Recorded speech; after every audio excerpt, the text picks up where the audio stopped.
Bienvenue sur Teach, votre émission d'enseignement et des maturités spirituelles. La parole de Dieu, source de vie et de vérité, c'est à travers elle que l'on comprend comment plaire à Dieu comme il se doit.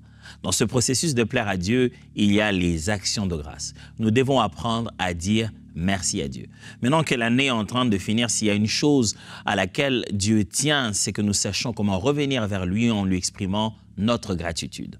Parlant de gratitude, on a commencé depuis le début de cette semaine à expliquer les avantages à dire merci à Dieu et quelles sont les bénédictions qui en sont attachées. Hier encore, je parlais de faire de la gratitude une habitude sacrée, une sorte de discipline ou de pratique spirituelle. Que vous sachiez être reconnaissant, non pas parce que c'est juste une bonne éducation, mais parce que vous savez que derrière, il y a des vérités spirituelles qui sont attachées. Reconnaissant non seulement à Dieu, reconnaissant surtout aux hommes. Et on a appris 4 principes qui nous ont aidés. Aujourd'hui, on veut apprendre, en terminant cette semaine, la gratitude collective, le fait de venir dire merci à Dieu ensemble, avec les autres, quels sont les avantages qui sont attachés à cela? Venir d'où vous venez, rencontrer les autres et venir comme un groupe pour exprimer gratitude à Dieu, qu'est-ce que la communauté et qu'est-ce que le fait de rendre grâce à Dieu ensemble peut apporter dans votre vie des disciples de Jésus-Christ? Alors, let's teach, grandissons ensemble.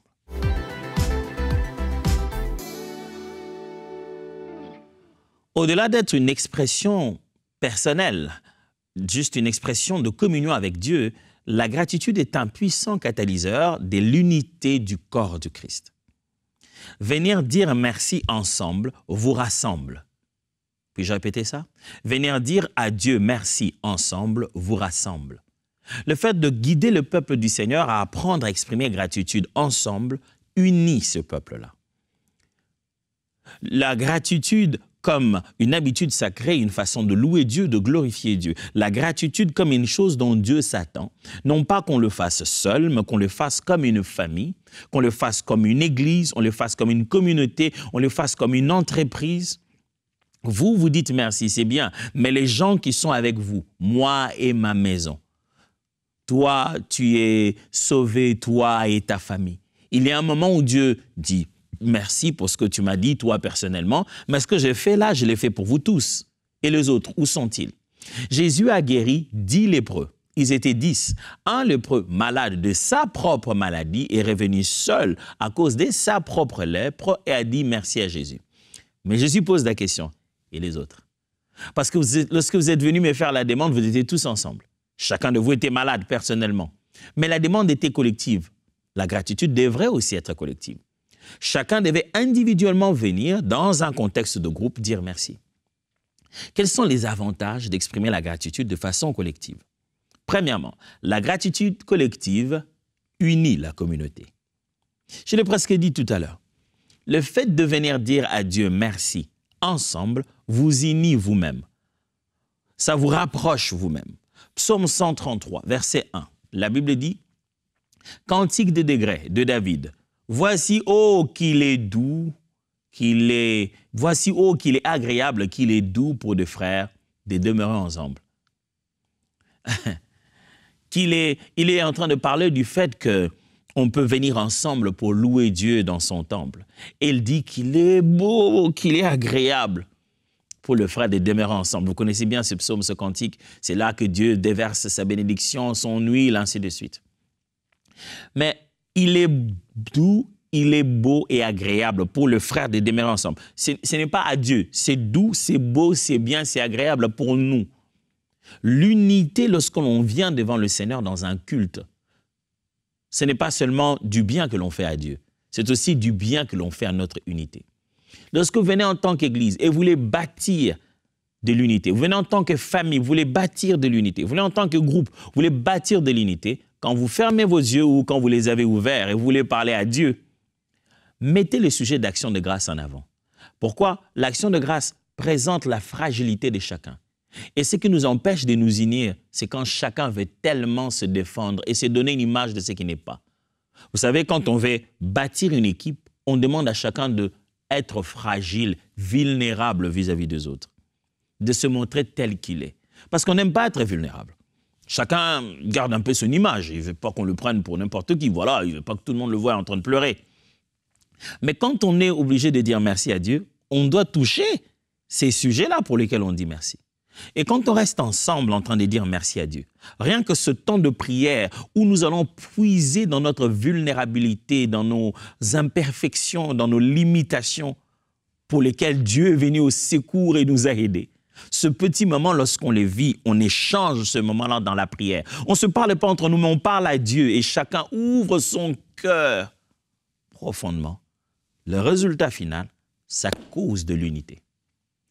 Quand il y a une tension, que tu as amené des frères, des sœurs ensemble, et une tension commence à perdre de l'unité, tu les amènes ensemble, tu veux qu'ils commencent à reprendre l'unité petit à petit.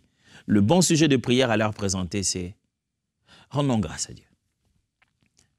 Disons merci à Dieu pour d'où nous venons jusque là où nous sommes.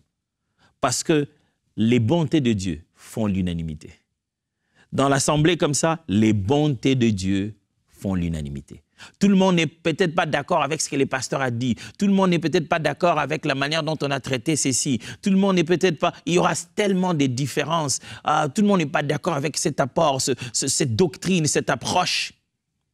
Mais tout le monde est d'accord dans l'assemblée des saints sur une chose. Les bontés de l'Éternel ne sont pas épuisées. Alors, ramener l'action de grâce au centre de nos cultes ramène le peuple ensemble dans l'unité.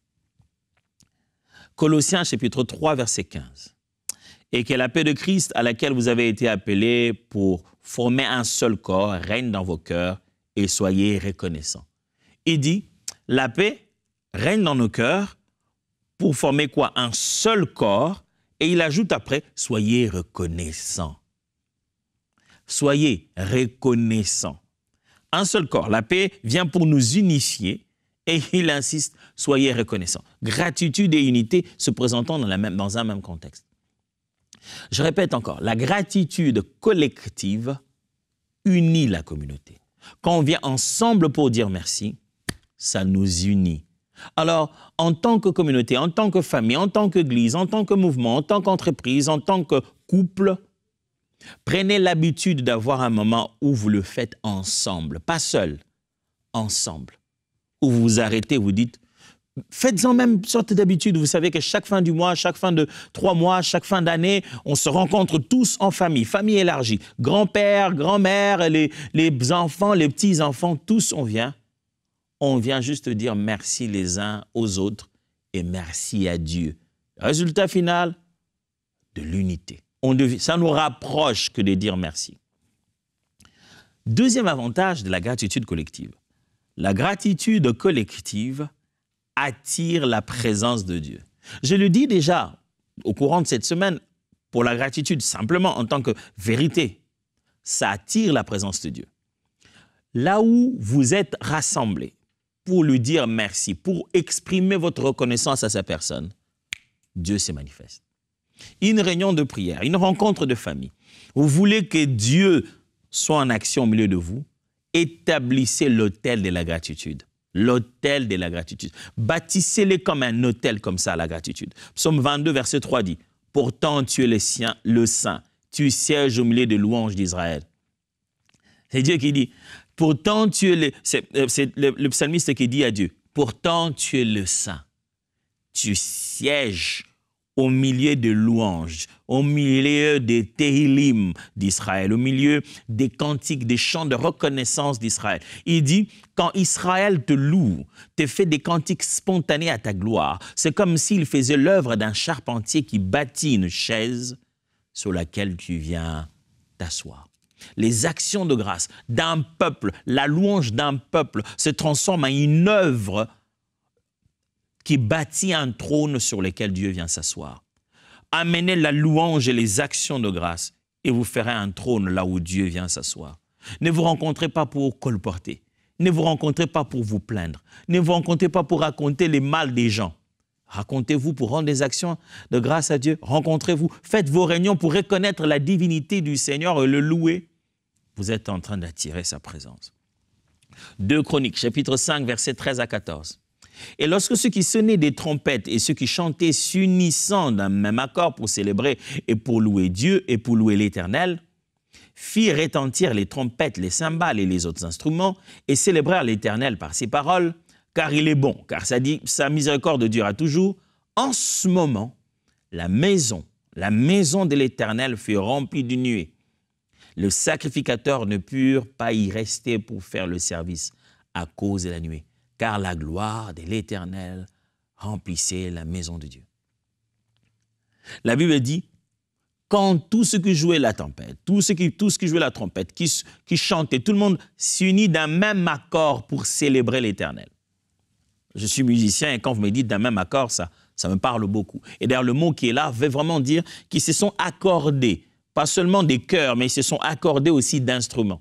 C'est en symphonie. Chacun a dit, bon, ok, la tonalité principale, qu'est-ce qu'il donne? C'est l'instrument en ut. Et nous tous, dans les différents instruments, on essaie de s'accorder à ça, que ce soit les instruments chromatiques comme violon, violoncelle, on prend les instruments à transpose, tout le monde joue à cette tonalité. On s'accorde pour que ça sonne pareil. L'unité.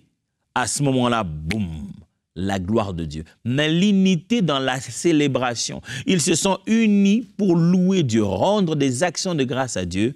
Et boum, la nuée descend. Le lieu tellement rempli, le temple rempli de la présence de Dieu, que même les sacrificateurs n'ont pas pu continuer leur travail. Dieu était déjà là.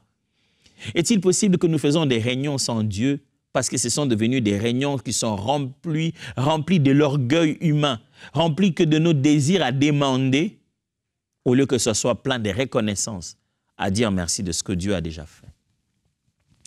Troisièmement, la gratitude collective stimule la foi.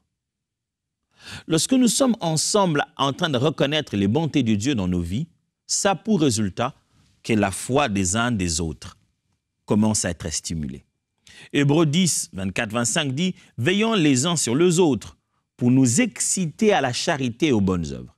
N'abandonnons pas notre assemblée comme c'est la coutume de quelques-uns, mais exhortons-nous réciproquement, et c'est là d'autant plus que vous voyez s'approcher le jour. » Il dit, incitons-nous à faire du bien et exhortons-nous, encourageons-nous, donnons aux uns aux autres la parole de Dieu. N'abandonnons pas nos assemblées, comme certains commencent à les faire. Mais quand on se rencontre, incitons-nous à faire du bien, incitons-nous à être en action.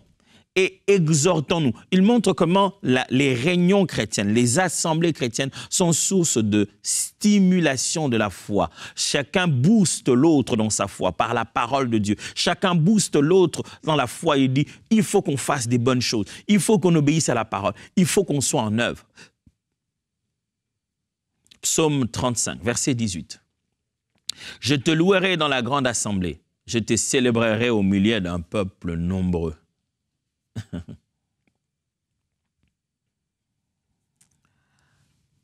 La gratitude collective témoigne la foi parce que quand quelqu'un vient, stimule plutôt la foi, c'est le terme qui a été utilisé ici, quand quelqu'un vient pour témoigner des bontés de Dieu dans l'assemblée, au milieu des autres, celui qui l'entend se dit, s'il a fait ça, il va aussi le faire pour moi.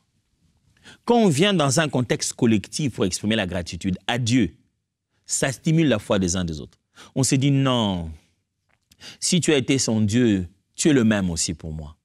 Le Dieu qui a agi pour l'un, le Dieu qui a agi pour l'autre, le sera aussi pour moi. La gratitude collective stimule la foi. Quand on vient en groupe dire merci à Dieu, ça pousse à l'autre qui commençait à perdre la foi, de se dire « Oh, Dieu est bon ». Je crois que Dieu peut faire quelque chose pour moi. C'est pourquoi, mes frères et sœurs, ne vivez pas votre vie seul seulement. Mettez-vous en groupe, mettez-vous avec des gens. Ce que Dieu a fait, que vous pensez être inutile là, qui n'est pas si spécial, vous le dites quelque part, vous dites merci à Dieu dans un contexte collectif, vous allez voir comment ça peut stimuler la foi de quelqu'un pour déplacer des montagnes. Votre petite histoire d'avoir eu le carburant finalement pour conduire là où vous ne saviez pas comment vous allez vous en sortir et quelqu'un vous a fait un cadeau que vous ne connaissiez pas et qui s'en est allé, ce témoignage-là peut être suffisant pour que quelqu'un croie à la guérison d'un cancer. Les actions de grâce dans un contexte collectif stimulent la foi. Troisièmement, la gratitude collective inspire la générosité. Quand on sait dire merci à Dieu dans un contexte de groupe, ça inspire aux uns aux autres à poser les actes de bienfaisance. Quand quelqu'un voit l'effet que ça fait d'avoir reçu, ça lui donne envie de donner.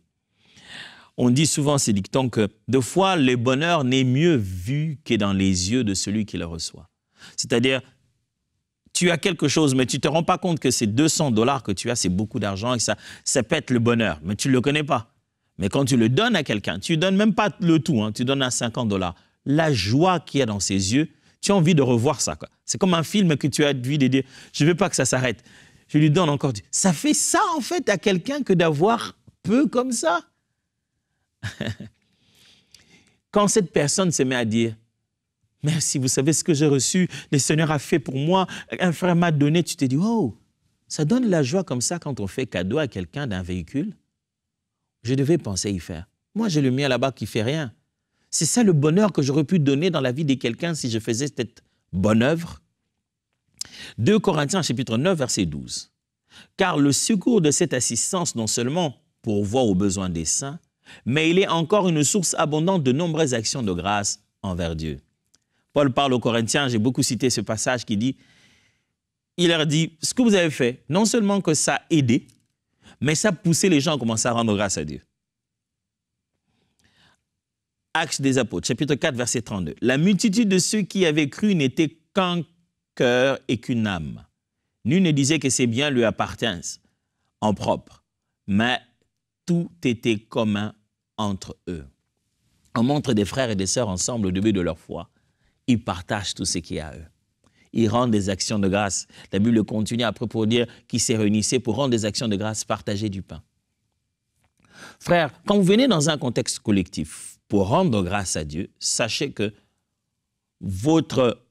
l'histoire de ce geste-là, où vous avez fait quelque chose, quelqu'un en a bénéficié, ou bien vous avez bénéficié de quelque chose que quelqu'un a fait, le fait de raconter cette action de grâce, de témoigner cela dans la présence de Dieu, ça suscite de la générosité. Les gens commencent à se dire, il faut que moi aussi je donne. Si bien que les premiers apôtres, chacun se mettait à donner. La Bible dit au point qu'il n'y avait pas d'indigents au milieu d'eux. Mais chacun, nul ne disait que ses biens lui appartiennent en propre. Chacun se mettait à donner. La générosité était devenue une culture.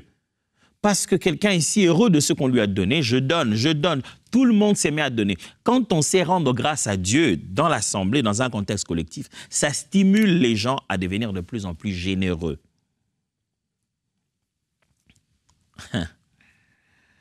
Le dernier point dans tout ça, c'est que la gratitude collective témoigne de la bonté de Dieu au monde. Quand nous savons venir ensemble dire merci à Dieu, c'est un message fort que nous lançons au monde qui nous entoure. Un message qui leur dit, nous avons un Dieu puissant. Matthieu chapitre 5, verset 16 dit, que votre lumière luise ainsi devant les hommes afin qu'ils voient vos bonnes œuvres et qu'ils glorifient votre Père qui est dans les cieux. Il parlait du fait que il y a des choses que nous faisons qui deviennent une lumière. Nos actions, nos bonnes œuvres deviennent une lumière que tout le monde voit et se dit « Ah, Dieu existe ». Dans ce qui se passe dans notre vie, il y a un message pour les gens qui nous entourent. Aujourd'hui, quand je vois les chrétiens sortir des églises ou aller au temple, vous avez déjà assisté à ça. Venez à l'extérieur d'un lieu de culte chrétien. Voyez comment les chrétiens entrent et voyez comment ils sortent. Dans certaines assemblées, vous vous dites, ils avaient quoi à l'intérieur? Je n'ai pas envie d'aller là-bas. Soit ils sortent déprimés, fatigués, tu te dis, on leur a fait quoi?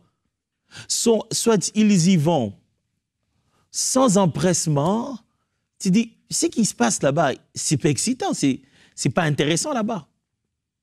Il y a des assemblées, vous y entrez, vous dites, ah ouais, je commence à dormir, je préfère rentrer à la maison. Tout le monde est si réservé que personne n'exprime sa gratitude à Dieu. Mais vous venez à un endroit où vous trouvez les gens enflammés de joie pour Dieu. Vous venez à un endroit où vous trouvez des gens remplis de gratitude, en train d'exprimer leur gratitude à Dieu. Vous dites, wow, Qu'est-ce qu'ils ont, ces gens? Ils sont bizarres. Comment peuvent-ils être aussi heureux, aussi contents? Frères et sœurs, quand nous savons en tant que communauté dire merci à Dieu, lui rendre nos louanges, c'est un puissant message que nous donnons à nos contemporains, aux gens qui nous entourent. Nous sommes en train de leur parler. Quand nous disons merci à Dieu, ça parle aux gens. Quand nous sommes une communauté qui exprime sa gratitude, sa louange, par des paroles, par des chants, par les dons que nous sommes en train de faire, ça parle aux gens. N'oubliez pas, gratitude, action de grâce, ce n'est pas que des paroles. Quand nous posons des gestes dans la communauté, nous changeons la vie des gens. Nous touchons les orphelins, les veuves, nous touchons la condition de la communauté comme expression de notre gratitude à Dieu. Ça parle à notre communauté. Je voudrais vous défier en tant que communauté chrétienne. Ne faites pas seulement un jour où vous dansez et vous dites merci à Dieu. Faites un jour où vous posez un acte qui va faire dire à la communauté qui vous entoure merci à Dieu. Provoquez des actions de grâce dans votre communauté. Provoquez des actions de grâce autour de vous. Le jour où vous dites merci à Dieu, que les gens à l'extérieur aussi se disent, leur façon de dire merci à Dieu nous parle. Quand ils disent merci à Dieu, ils fixent nos écoles. Quand ils disent merci à Dieu, ils arrangent nos routes. Quand ils disent merci à Dieu, ils s'occupent de nos malades. Ces gens-là, laissez-leur dire merci à leur Dieu. Ça profite à toute la communauté. Jean chapitre 13, verset 35. À ceci, tous connaîtront que vous êtes mes disciples, si vous avez de l'amour les uns pour les autres. Je suis en train d'attirer l'attention des disciples en leur disant, la manière dont vous vivez vous-même en communauté est un grand message pour les gens à l'extérieur. Pour que ceux qui sont à l'extérieur sachent de quelle nature vous êtes, ils vont voir comment vous vous aimez les uns les autres. Votre vie à l'intérieur est un message pour l'extérieur. Frères, en tant que communauté, si nous ne savons pas exprimer ensemble des actions de grâce à Dieu et notre gratitude, ça passe un message. Ça passe absolument un message. Si notre amour entre nous passe un message, si oui ou non nous sommes disciples, l'action de grâce et la gratitude que nous montrons à Dieu passe un message dans notre communauté, si oui ou non notre Dieu agit. Ah non, je ne veux pas que les gens sachent ce que Dieu a fait. Et il faut être discret dans la vie d'aujourd'hui. Vous croyez vraiment que les gens viennent à l'église seulement parce qu'ils ont été complètement transformés dans leur comportement, un message poignant a touché leur cœur et ils ont donné leur vie à Jésus, ils ne veulent plus jamais être dans le péché, ils fuient l'enfer? Non, tout le monde ne vient pas comme ça à l'église pour ça. Les raisons qui attirent les gens vers Jésus sont différentes. Chaque poisson dans l'eau exige une méthode particulière pour pouvoir pêcher. On ne pêche pas une baleine comme on pêche, je ne sais pas quelle autre forme de poisson, silure par exemple. La baleine demande à ce qu'on ait vraiment des moyens industriels. Ce n'est pas comme ça que tu attrapes un requin. Les méthodes diffèrent. Les raisons qui poussent les gens à venir à l'église ne sont pas les mêmes. Certains sont venus parce qu'ils sont... La pauvreté a frappé leur poche. Ils ont besoin d'un secours. D'autres sont venus parce qu'ils sont malades dans leur corps. Jésus était clair. Lorsque l'onction est descendue sur lui, il a bien cité des catégories. Il n'a pas dit « je viens seulement pour que les gens comprennent leurs péchés et se convertissent authentiquement dans le fond de leur cœur ». La conversion authentique dans le fond du cœur des gens commence par une porte d'entrée. Il y a des raisons qui les attirent. Jésus est clair. Il dit « nul ne vient à moi si le Père ne l'attire ». Et Jésus donne les noms des catégories des personnes. Avant que ces gens-là traversent ce chemin, pour que de l'autre côté soient appelés chrétiens, en passant là, à la porte qu'est Jésus, ils n'avaient pas le nom des chrétiens. Ils n'avaient pas non plus le nom de païens seulement. Jésus cite les noms. Il dit « L'Esprit du Seigneur est sur moi, il m'a oint. » Annoncer la bonne nouvelle aux pauvres. Voilà comment il s'appelait. Pauvre avant. Il s'appelait blessé avant. Il s'appelait opprimé avant. Leurs conditions difficiles, c'est ce qui les attire à l'église. Les gens ne viennent pas nécessairement à l'église parce qu'ils ont compris toute la lumière de la parole. Non, une condition difficile les a poussés à se tourner vers Dieu. Et l'occasion là sera de leur montrer qu'il ne s'agit pas de manger, de boire seulement. Dieu a un plan d'amour beaucoup plus large que les simples difficultés par lesquelles vous passez. Il guérira votre corps, il changera votre situation, mais plus que ça, il veut restaurer votre relation avec lui. Et ces gens-là, quand ils nous entendent témoigner que ce Dieu-là visite, il donne quand il faut donner, il bénit quand il faut bénir, il change quand il faut changer, il le secourt, il réconforte quand on passe par le malheur. Quand nous témoignons les bienfaits de Dieu, nous exprimons notre gratitude, nous lui disons merci. Les gens qui sont venus pour chercher ce Dieu-là, ils se disent, c'est à ce Dieu ici que moi je m'attends. C'est un Dieu qui fait ça que moi je cherche. Mais si chacun cache, il ne veut pas en parler parce qu'on ne veut pas être dérangé, les gens se disent, je cherche Dieu, il a fait quoi? Détrompez-vous, les gens cherchent Dieu à cause de ce qu'il est capable de faire. Ce n'est pas d'abord pour pouvoir bâtir une relation avec lui. C'est d'abord pour pouvoir bénéficier de sa part d'un bienfait. Avant de comprendre qui il est, il commence d'abord par voir ce qu'il sait faire. Et si nous nous taisons, nous ne parlons pas des bienfaits de Dieu dans nos assemblées, nous ne savons pas attirer les gens vers le Dieu que nous vivons. J'aime comment Pierre dit, si vous avez goûté qu'il est bon, approchez-vous de lui, pierre vivante. Il faut que nous fassions goûter aux gens les bontés de Dieu. Comment on fait ça? On en parle, on en témoigne. Collectivement, lorsqu'on est rencontrés, on parle de ces bontés-là. Et ces bontés-là témoignent au monde que le Dieu que nous servons est réellement un Dieu bon. Nous venons de finir cette semaine. On n'a parlé que de gratitude, gratitude. Et bien sûr, en fin d'année comme ça, n'est-ce pas un bon sujet? Dernière fois, je vous ai donné un bel exercice à faire pour rendre grâce à Dieu. Je vous ai appris comment faire de la gratitude une sorte d'habitude sacrée et des pratiques spirituelles, que ça s'intègre dans votre vécu. Pas seulement gratitude à Dieu, même gratitude aux hommes. Les principes génériques de la gratitude en tant que style de vie. Mais on a appris aussi le bien d'exprimer la gratitude en groupe, en communauté, collectivement. On a aussi appris les avantages des actions de grâce. On a appris aussi les mystères cachés derrière les actions de grâce. Frères, sœurs, on a appris beaucoup de choses. Il est temps de pratiquer maintenant. Il est temps de rendre ça pratique. Alors va chercher. Va chercher dans ta garde-robe, va chercher dans ton compte à banque, va chercher dans la nourriture, dans la provision que tu as, va chercher dans ton numéro de téléphone, dans la liste des personnes sur les téléphones, appelle quelqu'un. Donne à quelqu'un. Arrête-toi, assis-toi avec quelqu'un, parle avec quelqu'un. Exprime la gratitude aux hommes parce que ce sera l'occasion de montrer que tu peux aussi exprimer la gratitude à Dieu. Après avoir fait tout ça, agenouille-toi. Après avoir parlé aux hommes, dis merci aux personnes qui ont été utiles dans ton parcours. Va dire merci à Dieu parce que c'est ce Dieu-là qui a utilisé ces hommes. Moi, je veux vous dire merci à vous tous qui, depuis les premiers jours, je suis venu ici en vous disant qu'il y a une émission qui s'appelle Teach. Et depuis que j'ai commencé à vous parler d'écouter Dieu, à la première fois, je m'en souviens bien, vous avez accepté de continuer à suivre. J'ai dit merci à vous tous qui, sur le YouTube, vous ne cessez jamais d'être là, faisant des résumés, rappelant, se posant les questions les uns des autres et même se répondant de temps en temps. Avec à vous qui êtes tout le temps fidèles à suivre cette émission à la télé, sur votre câble satellite. Et vous qui écoutez les podcasts, j'aimerais dire à vous tous merci. Merci pour vos apports. Merci pour vos remarques, merci pour vos idées, merci pour vos demandes. Merci énormément. Par vous, nous devenons meilleurs parce que dans Teach, nous grandissons ensemble. Alors, let's teach. Grandissons ensemble. Dieu vous bénisse.